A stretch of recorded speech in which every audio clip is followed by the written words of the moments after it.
হ্যাঁ হ্যাঁ, দেখা যাচ্ছে। ওকে, সেটা হচ্ছে আমাদের সেকেন্ড টাইমের এলিট ব্যাচের বাংলার লেকচার 1। তোমাদের এই ব্যাচে কিন্তু আমি সব একদম শুরু থেকেই শুরু করতেছি। আর এখানে আমরা ক্লাসগুলো নিব সাফল আকারে, যেমন আজকে বাংলা লেকচার 1, তার মানে আগামী দিন হচ্ছে ইংলিশ 1, তারপর দিন জিকে 1, এরপরে ম্যাথ 1, দেন আইকিউ 1। আবার সাফল আকারে Bangla 2, English 2, GK 2, math 2, IQ 2। এবং এই যে প্রত্যেকটা 5টা ক্লাস 5টা সাবজেক্ট হওয়ার পর পরে আমরা একটা পরীক্ষা নিব, একটা ইভ্যালুয়েশন হবে। যা সেখানে তোমাদের একটা টাইম দেওয়া হবে এই পুরো জিনিসটা আবার যাতে তোমরা রিভাইজ দিয়ে পরীক্ষাটা দিতে পারো। যে প্রবলেমগুলো ফাইন্ড আউট হবে সেটার উপর আবার সলভ ক্লাস।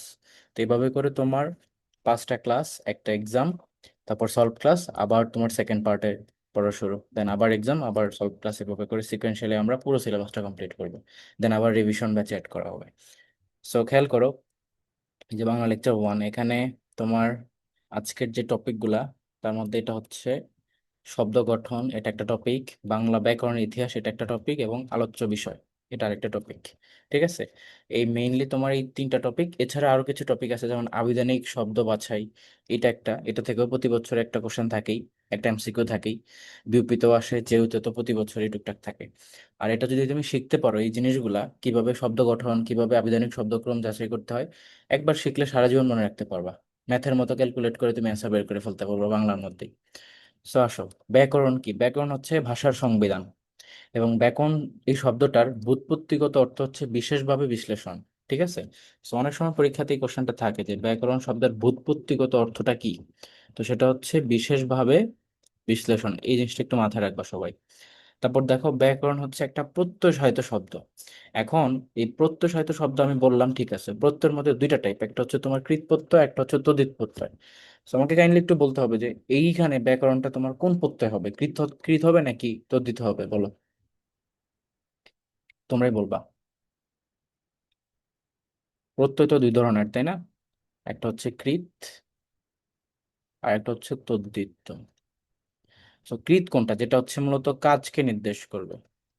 আর তদ্ধিত কোনটা, যেটা হচ্ছে কোনো একটা নাম, কোনো কিছুর নাম, এটা। সো এইখানে ব্যাকরণ শব্দটা তোমার কি মনে হয়, কৃৎ পড়তে হবে না তড়িৎ পড়তে হবে? যে কোনো একটা অ্যান্সার করো, ভুল হলে হোক, ভাইয়া সমস্যা। কীট প্রত্যয়ই তো মনে হচ্ছে। ওকে, গুড। সো তুমি অ্যান্সার করছো হচ্ছে কৃৎ প্রত্যয়, আর এখানে এটা সঠিক উত্তর এইটাই। ঠিক আছে, কিভাবে হয় আমরা দেখবো। দেখো, ব্যাকরণ হচ্ছে তোমার একটা সংস্কৃত বা তৎসম ভাষা শব্দ। এই যে তৎসম শব্দটা যেটা, সেটারই একটা অপর নাম হচ্ছে সংস্কৃত। তো দুইটাকে তোমরা সেম ভাবে মনে রাখবা, তৎসম যেটা, সংস্কৃত একই। আচ্ছা, আর তদ্ভব যেটা, সেটা হচ্ছে খাঁটি বাংলা শব্দ, এটা মনে রাখবা। তো ব্যাকরণ শব্দটাকে ভাঙি আমরা, ব্যাকরণকে ভাঙলে আমরা পাবো হচ্ছে বি, আ, ক্রি, অন। সে প্রত্যেকটার ইন্ডিভিজুয়াল মিনিং আছে। বি মানে হচ্ছে বিশেষভাবে, ঠিক আছে, বিশেষভাবে। এবং আ মানে হচ্ছে তোমার আলোচনা, আলোচনা। ক্রি মানে হচ্ছে করে, এবং অন মানে হচ্ছে চলে। তাহলে দেখো, বিশেষভাবে আলোচনা করে চলে যাহা, সেটাই হচ্ছে ব্যাকরণ। তাহলে এখানে কি একটা কাজ নির্দেশ করতেছে না? এবং এই কারণেই এটা তোমার কৃৎ প্রত্যয়ের অংশ। ঠিক আছে, সেই হচ্ছে গিয়ে রিজনটা। তো এখন আমরা চলে আসি যে বাংলা ব্যাকরণের ইতিহাসের ভিতরে। সো ইতিহাস নিয়ে পড়ার সময় আমাদের 4টা মেইন কোশ্চেনের অ্যান্সার জানা লাগবে। সেটা হচ্ছে ভারতীয় উপমহাদেশের প্রথম ব্যাকরণবিদকে, এবং বাংলা ভাষার প্রথম প্রথম ব্যাকরণ রচয়িতাকে, বাংলা ভাষায় বা হরফ ব্যবহার করে প্রথম ব্যাকরণবিদকে, এবং প্রথম বাঙালি ব্যাকরণবিদকে। এই যে 4টা প্রশ্ন, 4টা প্রশ্ন উত্তর জানতে হবে। তো আমরা সিকুয়েন্সিয়ালি সবগুলোই শিখবো।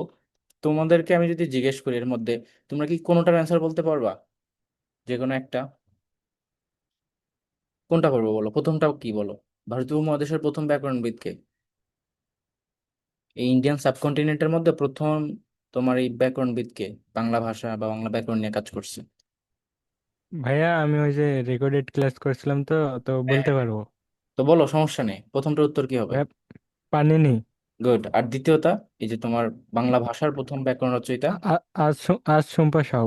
গুড। আর 3 নম্বরে ওইটা ন্যাথানিয়েল হচ্ছে ওই যে ডেভিড। ন্যাথাল হ্যাঁ। ন্যাথালিয়ান ব্রাসি। আর বাঙালি বললে কার নাম আসবে? রাজা রাম। রাজা রামমোহন রায়। গুড।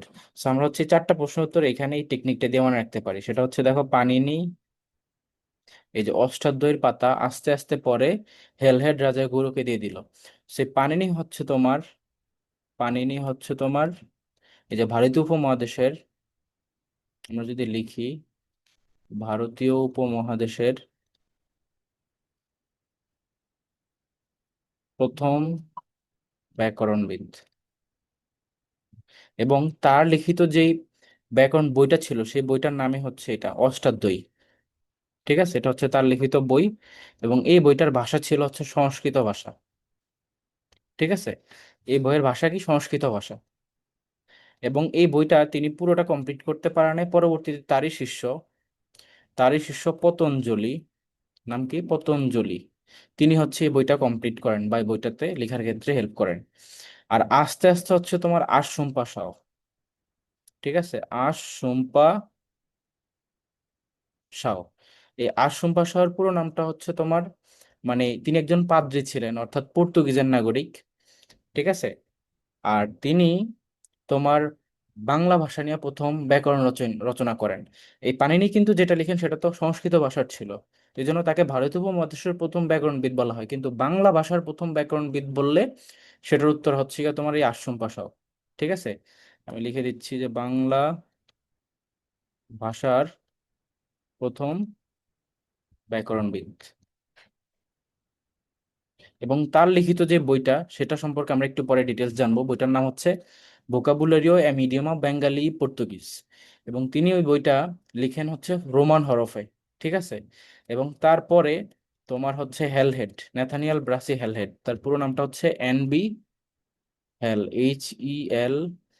HELHEAD, এরকম হেলহেড হবে আর কি। ঠিক আছে, ন্যাথানিয়াল ব্রাসি হেলহেড, তিনি হচ্ছে গিয়া তোমার বাংলা ভাষার একটা ব্যাকরণ বই লিখেন, যেখানে তিনি বাংলা হরফগুলোকে ব্যবহার করেন। মূলত লেখা হচ্ছে ইংলিশ ভাষায়, ইংরেজি ভাষায় তিনি লিখছেন। ওকে, ইংলিশ ভাষায় লিখছে এবং সেখানে তিনি কিছু কিছু জায়গায় তোমার হরফগুলা ব্যবহার করছে। ঠিক আছে, হরফগুলা কিসের, বাংলা ভাষার হরফ, এবং যেই হরফ আবিষ্কার করছে হচ্ছে তোমার চার্লস উইকিন্স। এবং লাস্টে গিয়ে হচ্ছে তোমার রাজা রামমোহন রায়, তিনি একজন বাঙালি যিনি কিনা বাংলা ভাষার ব্যাকরণের উপর বই লিখেন। তার বইটার নাম ছিল গৌড়ীয় ব্যাকরণ, গৌড়ীয় ব্যাকরণ। এবং এইটা লিখেন হচ্ছে 1833 এই সনের দিকে। আর এখানে তোমার ন্যাথানিয়াল ব্রাসিল লিখে হচ্ছে 1778 এই সময়। আশরুম পাশাও লেখা হচ্ছে 1743 এই সময়। সো এই যে জিনিসগুলো, এগুলো আর কি আমাদের এই টেকনিকটা দিয়ে মনে রাখতে হবে, যে পাণিনি অষ্টাধ্যায়ীর পাতা আস্তে আস্তে পরে হেলহেড রাজা গুরুকে দিয়ে দিল। সো আমরা ওনাদের সম্পর্কে একটু ডিটেলস জানতে হবে। ডিটেলসটা জানার জন্য হচ্ছে আমরা এই যে তোমার এখানে একটু ক্লিক করি, ওয়েট,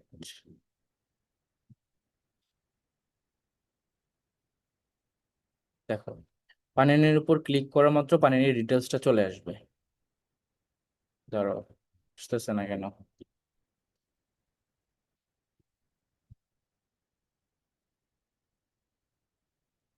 এত টাইম তো লাগার কথা না।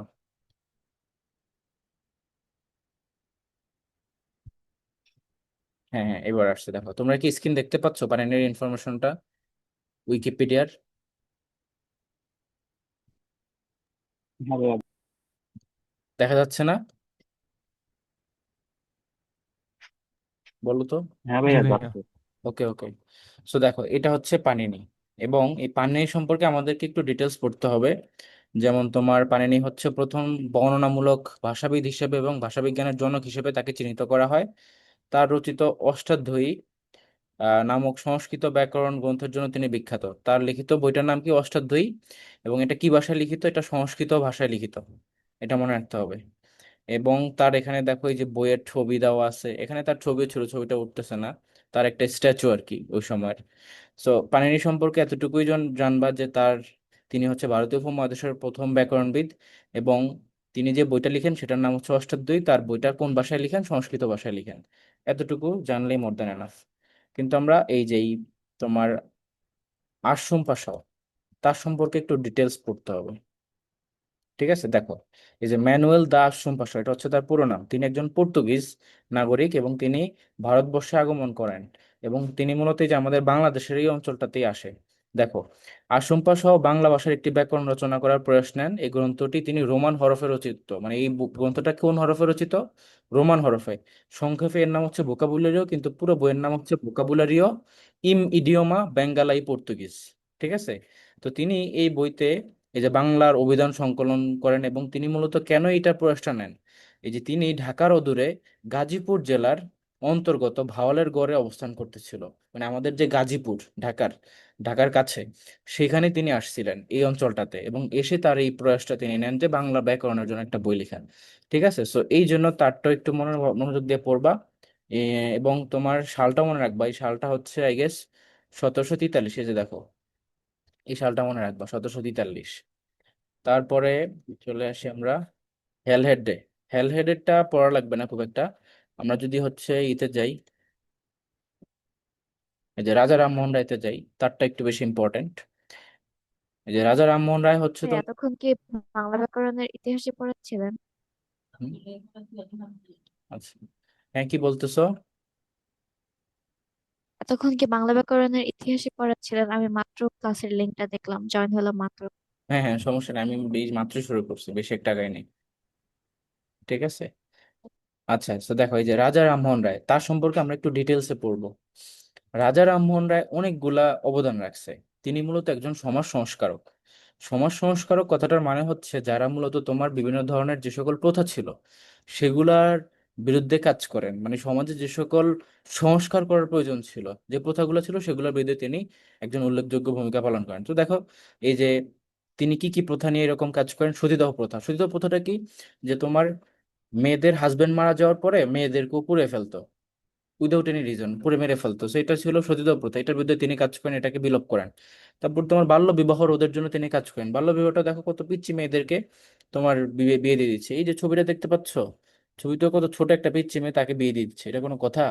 তো এই জিনিসগুলো নিয়ে তিনি কাজ করেন, যে রাজা রামমোহন রায়। এবং তাকে রাজা উপাধিটা কে দেয়, সেটা দেয় হচ্ছে দ্বিতীয় আকবর, মুঘল সম্রাট দ্বিতীয় আকবর তাকে এই উপাধিটা দেয়।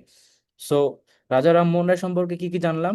তিনি হচ্ছে সতীদাহ প্রথা, বাল্যবিবাহ প্রথা বিলোপ করার ক্ষেত্রে কাজে মানে অগ্রণী ভূমিকা পালন করেন। তাকে রাজা উপাধিটা দেওয়া হয়। কে দেয়, সেটা দেয় হচ্ছে দ্বিতীয় আকবর, মানে মুঘল সম্রাট দ্বিতীয় আকবর। এবং আরেকটা জিনিস দেখো, তিনি একটা প্রতিষ্ঠানের মানে প্রতিষ্ঠা করছে আর কি, দেখো, সেটা হচ্ছে ব্রাহ্ম সভা। এই ব্রাহ্ম সভার প্রতিষ্ঠাতাকে, সেটা হচ্ছে রাজা রামমোহন রায়। এবং তারপরে তার লিখিত কয়েকটা বইয়ের নাম মনে রাখতে হবে, যেমন গৌড়ীয় ব্যাকরণ 1833 সালে, সেটা তো মনে রাখবাই। বাট এছাড়াও এই যে তোমার এই যে বেদান্ত গ্রন্থ এবং বেদান্ত সার, এই দুইটা বইয়ের নাম মনে রাখতে হবে, ভেরি ভেরি ইম্পর্টেন্ট। কি কি বই?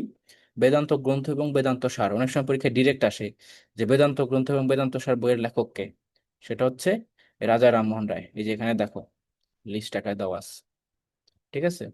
আর 1833-এ যদি যাই আমরা, সিরিয়ালি যদি যাই, 1833 সাল,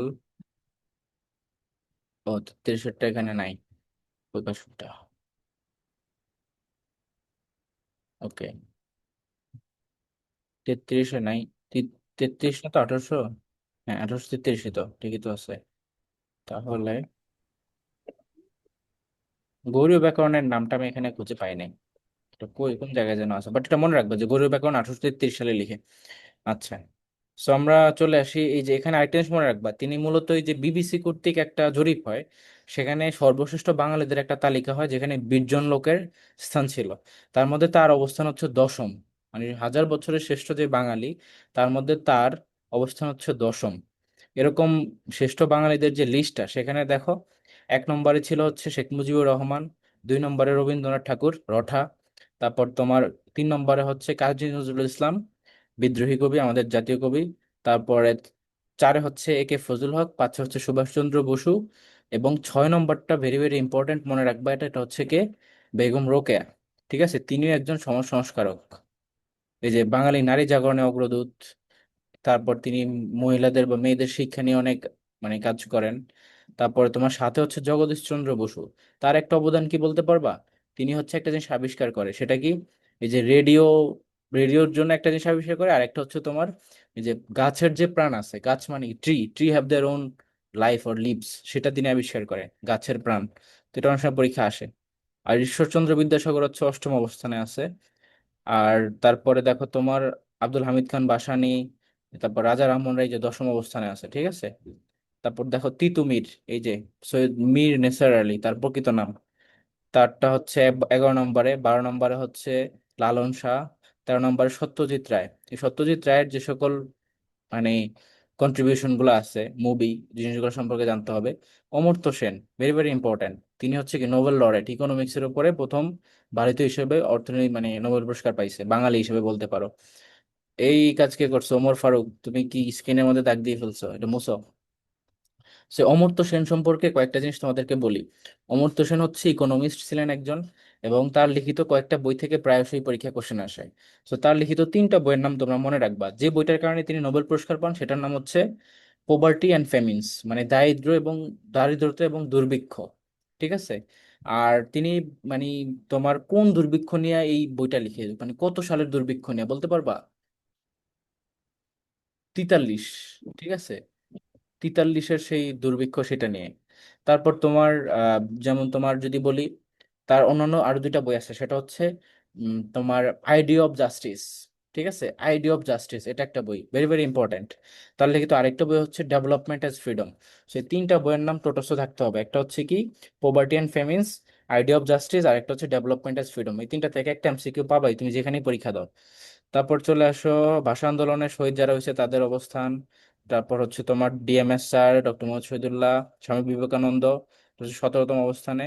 তো ওনার সম্পর্ক যেহেতু কোশ্চেন আসে মাঝে মধ্যে জাহাঙ্গীরনগরে, সেটা মনে রাখবা বিবেকানন্দ সম্পর্কে।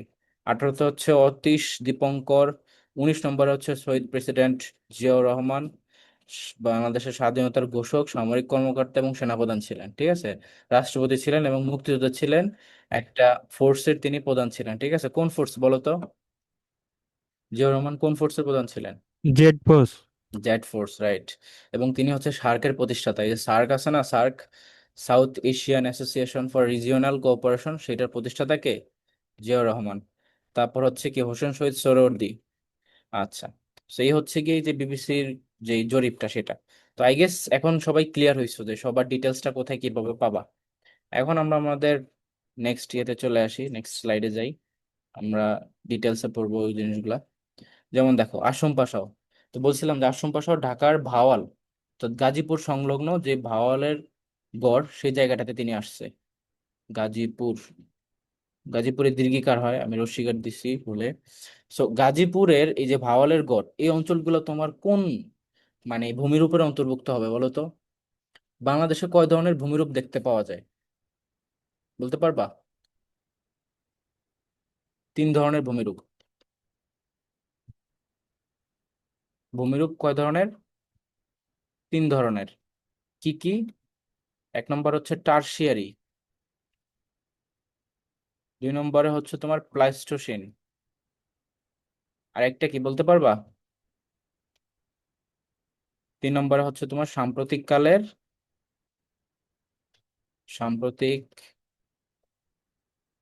কালের প্লাবন সমভূমি। সমভূমি এগুলো তো এমনিতেই তোমাদের জানা উচিত আগে থেকেই। সো এই যে 3 ধরনের ভূমিরূপ, এর মধ্যে যে আমরা বলতেছি ঢাকার ভাওয়ালের গড় গাজীপুর সংলগ্ন, এটা কোনটার অন্তর্ভুক্ত হবে বলো? 3টার মধ্যে বলো। টারশিয়ারি। হ্যাঁ, এটা হচ্ছে প্লাইস্টোসিন কালের যেই সোপান সমূহ সেটার অন্তর্ভুক্ত। ঠিক আছে, এই যে মধুপুর, ভাওয়ালের গড়, এই অঞ্চলগুলো হচ্ছে তোমার প্লাইস্টোসিন কালের অন্তর্ভুক্ত। সো আশরাফ পাশা মূলত এইখানে আসছিলেন, তারপর তিনি এই যে বাংলা ব্যাকরণ বইটা লিখার প্রয়াসটা নেন, এবং তিনি এই বইটা প্রকাশ করেন কত সালে? 1743 সালে। ঢাকার অদূরে আসে কখন? 34 সালে। আর তার ঠিক 3-4কে উল্টে দিলে 4-3, সেই সময় গিয়ে তিনি পর্তুগালের লিসবন থেকে এই বইটা লিখেন। বইটার নাম কি ছিল? বইটার নাম ছিল এটা, ভোকাবুলারিও। বা এই ব্যক্তিটাকে, আশ্রম পাশা, আমি পরে জয়েন করছি তো আমি পাঠটা দেখি নাই, শুনি নাই। আচ্ছা, এই ব্যক্তি হচ্ছে তোমার বাংলা ব্যাকরণ নিয়ে যারা ব্যাকরণবিদ আছে, বই লিখছে বা প্রশ্ন নিছে, তাদের মধ্যে অন্যতম।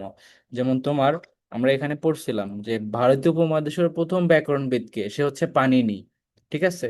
আর বাংলা ভাষার প্রথম ব্যাকরণ রচয়িতা কে, সেটাই হচ্ছে আশরাফ পাশাও। তো তার সম্পর্কে এখন আমরা ডিটেলসটা পড়তেছি, কারণ তিনি এই যে তোমার এই যে বইটা লিখে ভোকাবুলারিয়াম ইডিওমা বেঙ্গালি পর্তুগিজ। ঠিক আছে, আমি বইটা লিখতেছি আগে, দাঁড়াও। Bengali Portuguese. বুঝছি ভাই।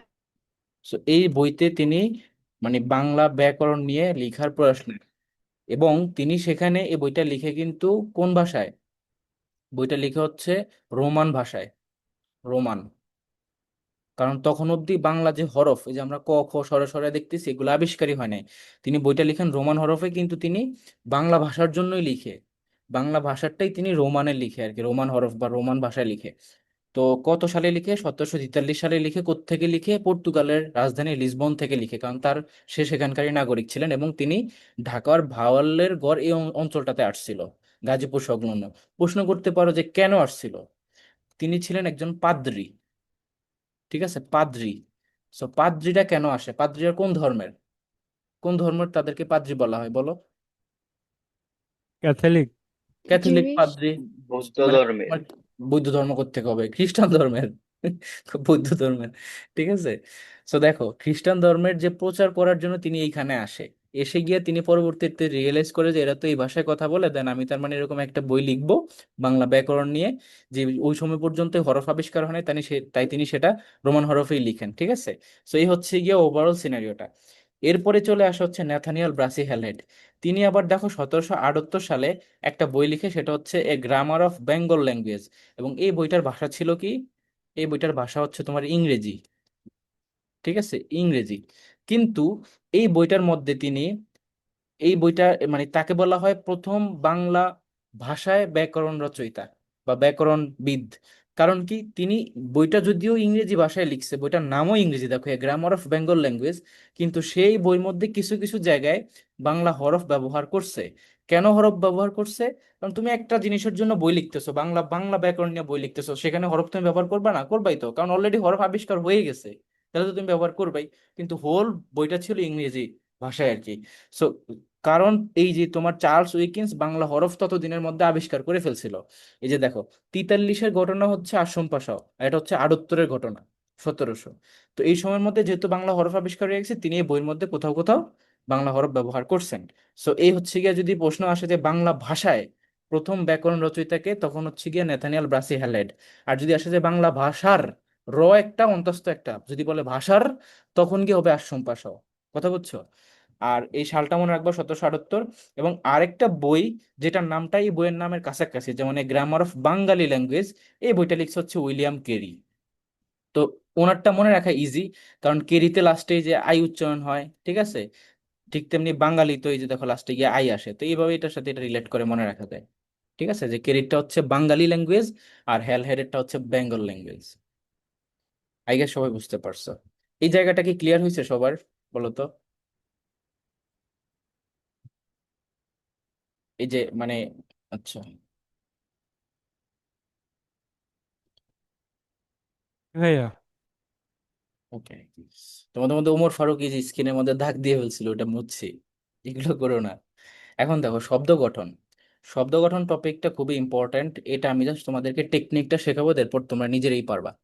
দেখো, শব্দ গঠন হইতে পারে বাংলা ভাষায় কি কিভাবে? সমাসবদ্ধ হয়ে শব্দ গঠন হইতে পারে, উপসর্গের মাধ্যমে শব্দ গঠন হইতে পারে, প্রত্যয়ের মাধ্যমে হইতে পারে, সন্ধির মাধ্যমে হইতে পারে। এই জন্য বাদ বাকি সব হচ্ছে সন্ধি, মানে বিবিএস মিন্স বাদ বাকি সব। ওকে, এরকম কিছু শর্টকাট টেকনিক আছে যেগুলো আমি তোমাদেরকে শেখাবো। যেমন ধরো, ওটির পূর্ণরূপ কি বলো তো? OT operation theatre. Not operation theatre, ওটির পূর্ণরূপ হচ্ছে অস্থির টেকনিক, ঠিক আছে। আর আরেকটা পূর্ণরূপ হচ্ছে অপশন টেস্ট, ঠিক আছে। অ্যাডমিশনের জন্য ওটির পূর্ণরূপ কি? একটা হচ্ছে অস্থির টেকনিক, আর একটা অস্থির। হচ্ছে মানে তোমার অপশন টেস্ট। ওকে, এই দুইটা জিনিস আমি প্রায়শই ইউজ করব মাঝে মধ্যে, তখন বুঝতে হবে। সো দেখো, তোমার এই সমাস যোগে যে শব্দগুলো গঠিত হয়, সেইখানে যখন দুইটা পার্ট থাকে, দুইটা পার্টেরই আলাদা আলাদা মিনিং থাকে, ইন্ডিভিজুয়াল মিনিং থাকে। ধরো ওই যে ত্রিনয়ন শব্দটা, এটা একটা সমাসবদ্ধ হয়ে শব্দ গঠিত হয়েছে। সো এই ত্রিনয়নের দুইটা পার্ট, একটা হচ্ছে ত্রি, আর একটা হচ্ছে তোমার নয়ন। এই ত্রির অর্থ আছে, নয়নের অর্থ আছে। ত্রি শব্দের অর্থ হচ্ছে তিন, নয়ন শব্দের অর্থ হচ্ছে তোমার কি? চোখ। চোখ চোখ। হয় না যদিও, মানে মনে করো যে চোখ, ঠিক আছে। তো এইখানে সমাসবদ্ধ শব্দের ক্ষেত্রে দুইটারই মিনিং থাকে। উপসর্গের ক্ষেত্রে দেখো, প্রথমটার কোনো অর্থ থাকে না, দ্বিতীয়টার অর্থ থাকে। সেটা কিভাবে দেখবো? যেমন দেখো, বেহেড, এটা একটা উপসর্গ যোগে গঠিত শব্দ। বের কিন্তু কোনো অর্থ নাই, কিন্তু হেডের অর্থ আছে, এই জন্য বেহেড একটা উপসর্গ যোগে গঠিত শব্দ। ক্লিয়ার? প্রত্যয়ের ক্ষেত্রে উপসর্গের ঠিক উল্টা, এখানে প্রথমটার অর্থ থাকে, দ্বিতীয়টার অর্থ থাকে না। যেমন উক্তি শব্দটাকে যদি আমরা ভাঙি, তাহলে পাবো বচ যোগ কয়তাক্ত রস্যি। সো কয়তাক্ত রস্যির তো কোনো মিনিং নাই, কিন্তু বচের একটা মিনিং আছে, বচ মানে হচ্ছে বলা। ঠিক আছে, তো এই জন্য দেখো তোমার এটা হচ্ছে প্রত্যাশিত শব্দ। আর বাদ বাকি সব হচ্ছে সন্ধি। সন্ধি মানে কি? ধ্বনির মিলন, সেখানে ধ্বনিগত ভাবে সেটা হবে। আচ্ছা, তো এখন আমি যদি তোমাদেরকে এখানে কিছু জিনিস দেখাই, অ্যানোট কারেক্ট লোকেশন টু, ওকে, এই জিনিসগুলা, যেমন দেখো কারক। কারককে ভাঙলে আমরা পাবো হচ্ছে ক্রি যোগ নক। এটা পরীক্ষায় এমনিতেই আসে, এই যে কারককে ভাঙলে কি পাওয়া যায় সেটাই পরীক্ষায় আসে। অনেক সময় ক্রি যোগ নকও থাকে, অনেক সময় ক্রি যোগ অকও থাকে। সবচেয়ে বেশি আসে নক দিয়ে, তাই নকেরটা মনে রাখবা তোমরা। তো আমাকে বলো এটা কি যোগে গঠিত শব্দ? প্রথমটার অর্থ আছে, নকের কোনো অর্থ নাই, তাহলে এটা প্রত্যয় যোগে গঠিত শব্দ। ঠিক আছে, বিভক্তিরটা আসো, বি যোগ ভচ যোগ কয়তাক্ত রস্বীকার। সো এটা কি যোগে গঠিত শব্দ? এটাও কিন্তু তোমার, দেখো তুমি যদি এই পার্টটাকে চিন্তা করো, এখানে প্রথমটার অর্থ নাই, এটার অর্থ আছে। আবার এই অংশটাকে চিন্তা করো, এখানে এটার অর্থ আসছে কিন্তু এটার অর্থ নাই। তার মানে এটা একই সাথে উপসর্গ এবং প্রত্যয় দুইটাতেই কানেক্ট করে। কিন্তু একটা জিনিস মনে রাখবা, যে আমি মোর অ্যাপ্রোপ্রিয়েট হিসেবে কোন অপশনটাকে বেছে নিব, সেটা হচ্ছে এই যে এই চিহ্নটার জন্য এখানে প্রবলেমটা হবে। আমাকে বললো এই বাংলাতে এই চিহ্নটার নাম কি? ইংলিশে তো এটাকে রুট ওভার আমরা বলতেছি, বাংলাতে এটাকে কি বলা হয় বলো? ধাতু চিহ্ন। রাইট, এটা হচ্ছে ধাতু চিহ্ন। সো ধাতু চিহ্ন কিসের জন্য ব্যবহার হয়, কোন কারকে, সরি কোন প্রত্যয়ে? প্রত্যয়। গুড, এটা হচ্ছে কৃত প্রত্যয়ের ক্ষেত্রে ব্যবহার করতে হয়, অন্য কোনো প্রত্যয় না। তার মানে যেহেতু তোমার এই চিহ্নটা এখানে আছে, তার মানে এটাকেও তুমি প্রত্যয় হিসেবে নিবে, এবং এটা কি প্রত্যয়? এটা হচ্ছে কৃত প্রত্যয়। ওকে, ঠিক তেমনি সমাস, সন্ধি, তারপর তোমার এই যে সংখ্যা, বচন, এটা উপসর্গ। তো এখানে যেমন তোমার উপসর্গটা যদি দেখো, উপসর্গটা হচ্ছে কি উপ যোগ স্বর্গ। তো এখানে আমাকে বলো কোনটার অর্থ আছে? উপর কিন্তু কোনো অর্থ নাই, কিন্তু স্বর্গের অর্থ আছে। স্বর্গ অর্থ কি বলো তো? স্বর্গ অর্থ কি? স্বর্গ মানে কি? সুখ। স্বর্গ মানে সুখ, মানে জান্নাত বা হেভেন, হুলপুরি, ওরকম কিছু মনে করছো? হ্যাঁ, ওই না স্বর্গ ভাইয়া, অন্য একটা কি বলে। জি ভাইয়া। যেটা হচ্ছে হুলপুরি স্বর্গ, সেটা হচ্ছে এটা, নিচে একটা ব থাকবে। ও, আর এখানে তো ব নাই, এটার মানে হচ্ছে অধ্যায়। ঠিক আছে, অধ্যায়। যেমন তোমরা যখন মেঘনাদ বধ কাব্যটা পড়বা, বা হচ্ছে ওই যে তোমাদের বিভীষণের প্রতি মেঘনাদে একটা কবিতা ছিল বাংলা ফার্স্ট পেপারে, সেখানে দেখবা যে ওই যে মেঘনাদ বধ কাব্যের ষষ্ঠ স্বর্গ থেকে নেওয়া, বধ নামক অংশ থেকে এটা। তো এটা মূলত অধ্যায় বোঝায়, স্বর্গ মানে হচ্ছে অধ্যায়। আর তো এইটাও দেখো, প্রথমটা অর্থ নেই, পরেরটা অর্থ আছে, তার মানে কি এটা উপসর্গ, উপসর্গ যোগে গঠিত এই শব্দ। কারণ এই যে দ্বিতীয়টার অর্থ থাকে উপসর্গের ক্ষেত্রে। ঠিক আছে, আর প্রকৃতি এটা হচ্ছে প্রযোগকৃতি, প্রত্যয়, প্রতিযোগ হয়, ব্যাকরণের তো আমরা ওইখানেই দেখলাম শুরুতেই, বিয়া ক্রিয়ন। আচ্ছা, তো এইভাবে তোমরা বাকিগুলো একটু নিজেরা সলভ করার ট্রাই করো। আমি যে কয়েকটাকে মার্ক করছি, স্পেশালি কারক, ব্যাকরণ, তারপর তোমার উপসর্গ এবং বচন। ঠিক আছে, কি কি? আচ্ছা, কারক বিভক্তি দুইটাই, কারক বিভক্তি, তারপর তোমার সমাস, বচন, উপসর্গ, আর হচ্ছে ব্যাকরণ, এই কয়েকটা একটু মুখস্থ করবো, বাকিগুলো স্কিপ করতে পারো। যে কয়েকটাকে আমি জাস্ট স্টার মার্ক করে রাখছি। এবার চলে আসো বাংলা লিপিতে। সো ভারতীয় লিপি হচ্ছে দুই ধরনের, একটা হচ্ছে ব্রাহ্মী লিপি আর একটা হচ্ছে খরষ্ঠী লিপি।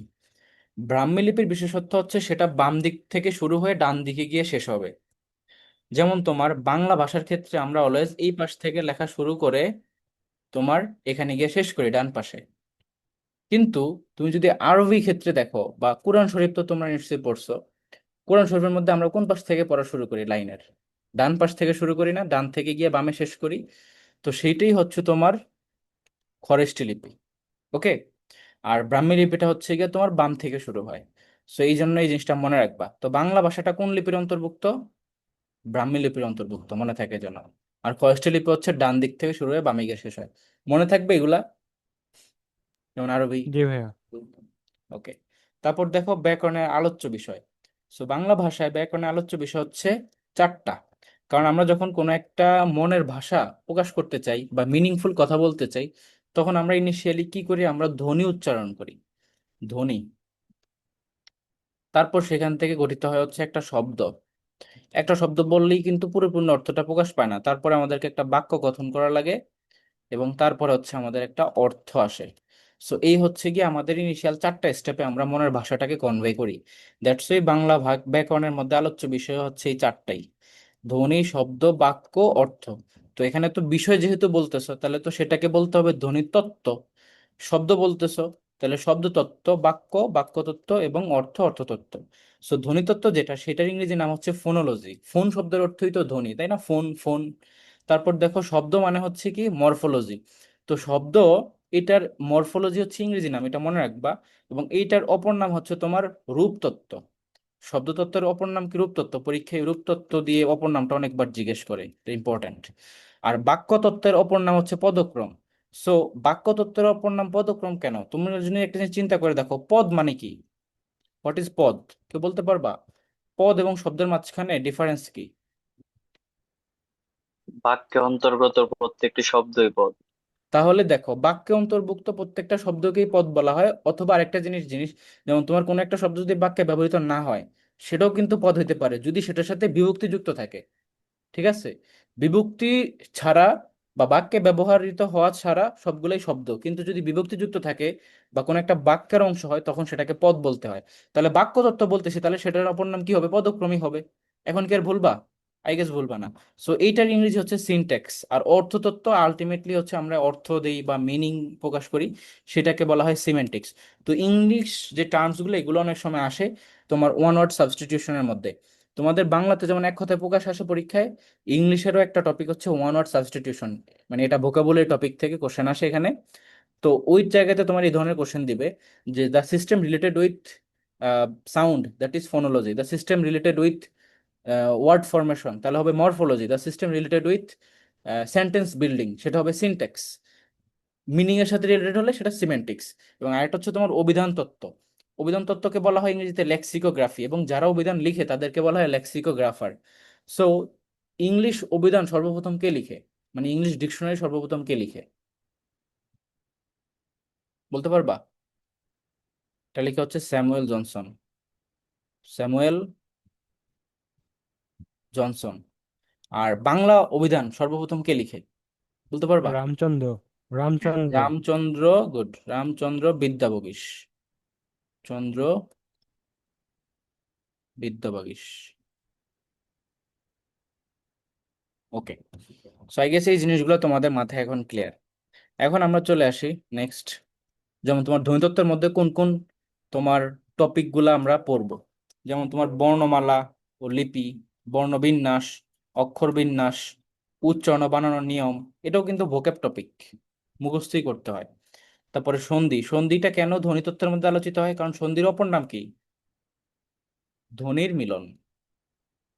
ঠিক আছে?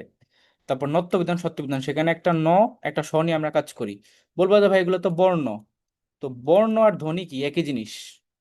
ঠিক আছে? বর্ণ আর ধ্বনি একই জিনিস, কারণ ধ্বনি হচ্ছে দেখা যায় না, বর্ণকে দেখা যায়। মানে ধ্বনির লিখিত রূপটাই কি? বর্ণ। লিখিত রূপটাই বর্ণ। কথা বুঝছো? এরপর চলে আসো শব্দতত্ত্ব। জি ভাই। এর মধ্যে কি কি আছে? যোজক, বচন, লিঙ্গ, উপসর্গ, অনুসর্গ, পদ, পদ নির্মাণ প্রক্রিয়া, প্রকৃতি প্রত্যয়, দ্বিরুক্ত শব্দ, সমাস, বিভক্তি, ক্রিয়ার কাল। সেই প্রত্যেকটা টপিক আমরা এক এক করে সবগুলাই কমপ্লিট করব। ঠিক আছে? তারপর চলে আসো এখানে বাক্যতত্ত্ব বা পদক্রম, সিনট্যাক্স যেটাকে বলতে, সেটার মধ্যে প্রবাদ, প্রবচন, এক কথায় প্রকাশ, যতি বা ছেদ চিহ্ন বা বিরাম চিহ্ন, তারপরে কারক, বাচ্য, উক্তি, পদ পরিবর্তন, এগুলা। তো এগুলা এক একটা পরিচ্ছেদ, এই সবগুলোই আমরা সিকুয়েন্সিয়ালি একটার পর একটা করে ডিটেলসে শেষ করবো আমাদের এই পুরো বাংলা টপিকের মধ্যে। কারণ এগুলা কিন্তু আমরা মানে প্রত্যেকটা টপিককে নিয়ে ফেলছি, কিন্তু প্রত্যেকটা টপিকই আবার কিছু কিছু এই যে তোমার আলোচ্য বিষয়ের মধ্যে অন্তর্ভুক্ত, তাই সেটাকে এখানে দেখানো লাগছে। অনেক সময় এখান থেকে কোশ্চেন আসে, যেমন ধরো আসবে জ্যোতি বা ছেদ বা বিরাম চিহ্ন তোমার কোন বিষয়, মানে এটা কোন আলোচ্য বিষয় কোনটি, বা কোন আলোচ্য বিষয়ের মধ্যে পড়ে, তাহলে সেটা কি হবে? বাক্যতত্ত্ব বা পদক্রম হবে, এরকম। আর অর্থতত্ত্ব গুলা খুবই ইজি, এটা পরীক্ষায় আসে না। এখানে সবগুলা শব্দের সাথে অর্থ আছে, দেখো। সমার্থক শব্দ, বিপরীত শব্দ, মুখ্যার্থ, গৌণার্থ। ঠিক আছে? এগুলো ইজি, এমনিতে এটা পরীক্ষায় আসে না, সিমেন্টিক্স যেটা। সো মুখ্যার্থ এবং গৌণার্থ জিনিসটা আমরা একটু বুঝবো, যে জিনিসটার মানে কি অ্যাকচুয়ালি। তো মুখ্যার্থ মানে হচ্ছে মূলত মূল শব্দ, এবং গৌণ অর্থ মানে হচ্ছে একটা ভিন্ন শব্দ। ঠিক আছে? যেমন ধরো আমি যদি বলি আমি বীজগণিতের সূত্র পড়ি, এখানে যে সূত্র মানে কি অ্যাকচুয়ালি? সূত্র মানে অ্যাকচুয়ালি তোমার সূত্র। যেমন এ স্কোয়ার মাইনাস বি স্কোয়ারের যে সূত্রটা উৎপাদকের, সেটা কি? এ প্লাস বি ইন্টু এ মাইনাস বি। তো এখানে মূলত এই সূত্রকেই বোঝানো হয়েছে। বাট গৌণ অর্থের ক্ষেত্রে দেখো কি হয়, একটা ভিন্ন অর্থ থাকে, যেমন তুমি আমি একই সূত্রে গাঁথা। তাহলে কি এখানে কি বীজগণিতের সূত্র বুঝাইছে? না, এখানে এটা সামথিং এলস, মানে এই যে এইটা। ঠিক আছে। আবার দেখো অর্ধচন্দ্র, অর্ধচন্দ্রর মেইন মূল শব্দগত যে অর্থটা, সেটার মানে কি? সেটা হচ্ছে যে একটা অর্ধেক চাঁদ, রাইট? অর্ধেক চাঁদ। কিন্তু অ্যাকচুয়ালি অর্ধচন্দ্র মানে কি? অর্ধচন্দ্র মানে হচ্ছে যে গলা ধাক্কা, এটা একটা বাগধারা। অর্থাৎ কাউকে যখন গলা ধাক্কা দেওয়া হয় তখন হাতের শেপটা এরকম অর্ধেক চাঁদের মতো এরকম একটা শেপ হয়। ঠিক আছে, এইভাবে গলা ধাক্কা দেয় তাই। তো এখন চলে আসো আমাদের লাস্টের টপিক, সেটা হচ্ছে আবিধানিক শব্দ বা আবিধানিক শব্দক্রম। তো এমনিতে সাধারণত আমরা যে ভাইয়া, জানি। জি। বাগধারা আর প্রবাদ বাক্য এই দুটোর মধ্যে কি পার্থক্য? মানে অনেক সময় তো দেখা যায় যে দুটোই সেম। বাগধারাও হচ্ছে তোমার মানে একটা শব্দ যেটার ভিন্ন একটা অর্থ, আর প্রবাদ, প্রবাদ হচ্ছে কি? প্রবাদও তোমার এরকম কিছু। প্রবাদের মধ্যে বাগধারার মধ্যে একটা ডিফারেন্স আছে। বাগধারা হচ্ছে কি, যেটার তোমার শব্দ কিন্তু অ্যাকচুয়াল মিনিং না, এখানে একটা ডিফারেন্ট মিনিং থাকে। আর প্রবাদ হচ্ছে মূলত এক ধরনের একটা কোটেশন, যেটার একটা মানে একটা বাক্যের মধ্যে একটা বিশাল বড় ইয়ে আছে, কি বলে, বোঝার বিষয় আছে, যেটাকে তুমি বলতে পারো যে ফিলোসফিক্যাল জায়গা। বাগধারাটা ফিলোসফিক্যাল জায়গা না, কিন্তু কোটেশন বা এই যে জিনিসগুলো আমরা বলতেছি প্রবাদ, এগুলো এক একটা ফিলোসফিক্যাল জায়গা। বুঝছো? ভাব সম্প্রসারণ যেটা আর কি, ওরকম। ঠিক আছে ভাইয়া। হ্যাঁ, দুইটাই কিন্তু পুরনো, আগের যুগের প্রেক্ষাপট থেকে একটা লজিকের কারণে ওইটা আসছে আর কি। তারপর দেখো আবিধানিক শব্দ। আবিধানিক শব্দ মূলত সাধারণ যে বর্ণানুক্রমটা, সেটা হচ্ছে এইটা, যে স্বর সরে আর রস্যই দীর্ঘি, হ্রস্ব উ দীর্ঘ রি এ ওই ও, তারপরে ক খ গ গ উ ও, এভাবে করে একদম চন্দ্রবিন্দু অনুস্বার বিসর্গ চন্দ্রবিন্দু, এভাবে আমরা জানি। কিন্তু অভিধানে কিন্তু এই যে বর্ণানুক্রমটা এরকম থাকে না। আর এই জন্যই পরীক্ষা এটা থেকে কোশ্চেন আসে। অভিধানে কিন্তু বর্ণানুক্রমটার ভিতরে কিছু জায়গায় একটু ডিফারেন্ট ব্যাপার আছে। যেমন অভিধানে সর্বপ্রথম শুরু হয় স্বরবর্ণ দিয়ে। ঠিক আছে, দ্যাটস ফাইন। কিন্তু এরপরই তোমার ব্যঞ্জন বর্ণ শুরু হয় না, স্বরবর্ণগুলা যেখানে শেষ এই পর্যন্ত, তারপর থেকে শুরু হয় হচ্ছে তোমার চিহ্নগুলা, এই যে অনুস্বার বিসর্গ চন্দ্রবিন্দু এগুলা। ঠিক আছে, চিহ্নযুক্ত যেগুলা সেগুলা।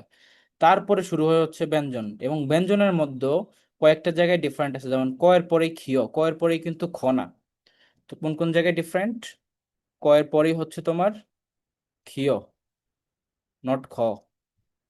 তারপরে আরেকটা জায়গায় তোমার এই যে ড এর পরে ঢর র। ওকে। তারপরে এই ঢর পরেই তোমার ঢর র। এরপরে ত এর পরেই কিন্তু থ না, ত এর পরেই হচ্ছে খণ্ডত্ব দিয়ে যে শব্দগুলো সেগুলা। তারপরে তোমার এই যে অন্তস্থ জর পরেই অন্তস্থ। ঠিক আছে। আর বাদ বাকিগুলা ঠিকঠাক আছে। সো এই যে কয়েকটা চেঞ্জ আছে, এই কয়েকটা চেঞ্জের কারণে কিন্তু অভিধানের শব্দগুলাকে তোমার স্বাভাবিক বর্ণানুক্রম থেকে ডিফারেন্ট ভাবে পাওয়া যায়। তো যেমন দেখো, তোমাদেরকে যদি আমি কয়েকটা এখন প্র্যাকটিস কোশ্চেন দেই তাহলে বুঝতে পারবা। এই জিনিসটা খেয়াল করো। নারকেল, নাশপাতি, নাটাফল, নাইফল, এখানে সর্বপ্রথম তুমি কোন শব্দটাকে ডিকশনারিতে খুঁজে পাবা? সর্বপ্রথম পাবা হচ্ছে, দেখো সব জায়গাতেই তো না না না আছে, তার মানে এটা দিয়ে জাজ করা যাচ্ছে না। নয়ের পরে কি আছে? এই যে রশ্মি, তার মানে নাইফল, এটাকে 1 নম্বরে পাবা। এরপরে র স ট, তাহলে ট কে 2 নম্বরে পাবা, নাটাফল। তারপরে নারকেল পাবা না নাশপাতি পাবা? র আগে না স আগে? তো দেখো এ হচ্ছে র, এ হচ্ছে স, তাহলে রটাকে আগে পাওয়া যাবে। তাহলে নারকেল হচ্ছে 3 আর নাশপাতি হচ্ছে 4। সবাই কি বুঝতে পারছো এটা? হুম। নাইফল, নাটাফল, নারকেল, নাশপাতি, ক্লিয়ার? জি জি ভাই, ভাইয়া। জি ভাইয়া। এরপরটা দেখো যুক্ত বর্ণ আকারে আসছে। তো এইটাকে তো তুমি এইভাবে ভেঙে দেখতে হবে, এইভাবে দেখলে তো বুঝবা না। এইটাকে ভাঙলে কি পাওয়া যায়? বাংলা পাওয়া যায় তালব্যস্য র, এরপর হচ্ছে রস্যৌ। এইটাকে ভাঙলে কি পাওয়া যায়? তালব্যস্য র, তারপর হচ্ছে দীর্ঘ উ। ঠিক আছে। এটাকে ভাঙলে কি পাওয়া যায়? ক যোগ মূর্ধন্যস্য, এটাকে পাওয়া যায় ন যোগ ড, এটাকে পাওয়া যায় ন যোগ ম। So আমাকে বলো, এর মধ্যে সর্বপ্রথম তুমি কোনটাকে খুঁজে পাবা? কযোগ মূর্ধন্য ষ। অর্থাৎ ক্ষীয়কে এক ক্ষীয় নম্বরে পেলাম। কযোগ হ্যাঁ। 2 নম্বরে? 2 নম্বরে ন যোগ ড রাইট, ন যোগ ড। 3 নম্বরে ন যোগ ম। ন যোগ ম। থ আর চার সরি ম। নম্বরে হচ্ছে স্বর রস্য, তারপর আহ স্বর দীর্ঘ। ঠিক আছে। হ্যাঁ। এই হচ্ছে গিয়ে সিকোয়েন্স। তো এইভাবে কি তোমাদেরকে জাজ করতে হবে। যেমন ধরো এটা একটা প্রিভিয়াস ইয়ারের কোশ্চেন, যেটা জাহাঙ্গীরনগর ইউনিভার্সিটিতে আসছে। বিউপিতেও কিন্তু এই জায়গাটা থেকে কোশ্চেন হয়। অভিধান অনুযায়ী নিচের কোন বর্ণানুক্রমটি সঠিক, এর মধ্যে কোনটা সঠিক। আমরা যদি এই এই এই ধরনের যখন কোশ্চেন দেখবো কোনটি সঠিক, তখন হচ্ছে আমরা ইলিমিনেশন মেথডে আগাবো। ইলিমিনেশন মেথড কি? ইলিমিনেশন মেথড অর্থাৎ আমরা অপশনগুলোকে জাজ করবো যে এটা হতে পারে কিনা, না হতে পারলে ক্রস তারপরটা। তাহলে দেখো, গাং 3 নম্বরটা গাঙ্গ, ভাইয়া। দেখি আমরা কি হয়। যেমন দেখো, পাওয়া গাং গা গাঙ্গ। তো পাওয়া প দিয়ে শব্দ আগে আসবে না গ দিয়ে এগুলো আগে আসবে? অবশ্যই গ এর গুলো আগে আসবে, তাহলে মানে এটা ভুল। তারপরে গাং গা গাঙ্গ এর মাঝখানে পাওয়া ঢুকে গেছে, তাহলে কি এটা হবে? ইম্পসিবল। এটা দেখো, গাং গা গাঙ্গ পাওয়া, হ্যাঁ এটা হইতে পারে, দিস ইজ কারেক্ট। তারপর দেখো, গাং ঘি পাওয়া, এখানে পাওয়া মাঝখানে ঢুকে গেছে, এটা কেমনে সম্ভব? তাহলে সঠিক উত্তর এটাই। কথা বুঝছো? ক্লিয়ার কিনা এই এমসিকিউটা? এখানে ওই যে চিহ্নগুলো আগে থাকার কারণে ওই দুইটা আগে হয়েছে, তাই তো? হ্যাঁ, সেটা বলতে পারো। এছাড়া তোমার এই যে পাওয়া, এটা তো সবার শেষে যাবে, কারণ গয়ের সবগুলা শেষ হওয়ার পরেই তো পাওয়ারটা আসবে, তাই না? হ্যাঁ সেভাবেও হ্যাঁ, বোঝা জি যায়। জি। আর এই তিনটার মধ্যে যদি তুমি সিকোয়েন্স হিসাব করো, তাহলে অনুস্বার, বিসর্গ, চন্দ্রবিন্দু, তারপরে অন্যান্য গুলো আর কি, যে অনুস্বার, বিসর্গ, চন্দ্রবিন্দু শেষ হয়েছে, তারপরে যুক্ত ব্যঞ্জন শেষ হয়েছে, তারপরে পাওয়া আসছে। ক্লিয়ার? জি ভাইয়া। ওকে, এটাতে আসো। এটাতে কিন্তু চিহ্নের একটা ব্যাপার আছে, তাই এটা বলো দেখি কোনটা সঠিক উত্তর হবে। ঠিক আছে, এটাই লাস্ট, তো এটা তোমরা নিজেরাই করো। ভাইয়া 4 নম্বরটা। ঘুটনি, ঘুটা, ঘুঘু, ঘুঙ্গুর। 4 নম্বরই মনে হচ্ছে। 4 নম্বর বলতেছো? হ্যাঁ। বাকি আর কারো কোনো ডাউট আছে? এটাই কিন্তু সঠিক উত্তর।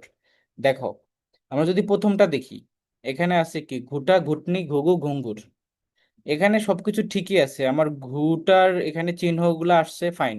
কিন্তু প্রশ্ন হচ্ছে, ঘুটা আগে না ঘুটনি আগে, কোনটা আগে? তো ধরো এটা হচ্ছে ঘ রস্যকার, তারপরে ট, এটা একটা শব্দ। এখন তারপরে হচ্ছে তোমার ধরো নি যুক্ত হয়েছে, তো আবার এখানে দেখো ঘুটা, তাহলে এখানে হচ্ছে ঘ রস্যকার, তারপরে ট আকার। তাহলে এরপরে গিয়ে ধরো কিছু যুক্ত হইতেও পারে, নাও হইতে পারে, দ্যাট ডাজন্ট ম্যাটার। তো আমাকে বলো, ঘুটা আগে পাবা না ঘুটা আগে পাবা, কোনটাকে আগে পাবা? নি তো পরের বিষয়, ঘুট। ঘুট। ঘুটকে আগে পাবা। তার মানে এই যে ঘুটনি যে শব্দটা, সেটা কিন্তু এটার আগে হওয়ার কথা, এই জন্য এটা ভুল। আর এখানে দেখো, ঘুঘুকে এই চিহ্নের আগে নিয়ে আসছে, এই জন্য এটা হবে না। ঘুঘু, ঘুঙ্গুর এই চিহ্নকে পরে দিয়ে দিছে, তাহলে এটা হবে না। কিন্তু এটা দেখো, ঘুটনি, তারপর ঘুটা, তারপর ঘুঘু, তারপর ঘুঙ্গুর, একদম সিকোয়েন্স মিল আছে। তাহলে সঠিক উত্তর এটাই। ক্লিয়ার সবাই? বলো, কারো কোনো ডাউট আছে? হ্যাঁ। না ভাইয়া। আরো প্র্যাকটিস করতে হবে, তখন আরো ক্লিয়ার হয়ে যাবে। বাট এটা খুবই সিম্পল, জাস্ট এই জিনিসটা মনে রাখবা। প্রথমে স্বরবর্ণ, তারপর চিহ্ন, তারপরে ক এর পরে ক্ষীয়, ঢর পরে ঢর, ঢর পরে ঢর, ত এর পরেই খণ্ডত্ব, জ এর পরেই অন্তস্থ, এভাবেই শেষ। That's all. সো এখন জাস্ট এই যে এই বাংলার ক্লাসের ভিতরে আজকে যে যে টপিকগুলো পড়লাম, এই সবকিছু কি তোমাদের বোঝা হয়েছে? কোথাও কোনো গ্যাপ আছে আমাকে একটু বলো কাইন্ডলি। বুঝতে পারছো তো সবকিছু? তোমাদের নেক্সট যে এক্সামটা নিব, হ্যাঁ। ধরো ইংলিশ 1, তারপরে ম্যাথ 1, জিকে 1, আইকিউ 1 শেষ হওয়ার পরে, সেখানে কিন্তু এই টপিকগুলো থেকেই কিন্তু কোশ্চেনগুলো থাকবে। আর তোমাদের এখন নেক্সট কাজ কি? তোমাদের রেফারেন্স বুক হিসেবে আমি কোনটাকে বলছি বলো, বাংলার জন্য রেফারেন্স। অভিজাত, অভিযাত্রী। গুড। অভিযোগ। সো অভিযাত্রী বই থেকে তুমি ফার্স্টে এই টপিকগুলোকে ফাইন্ড আউট করে, সেই জায়গাটা থেকে প্রিভিয়াস এর যত কোশ্চেন আসে বা ভিতরের যত পড়া আছে সেটাকে পড়ে ফেলবা।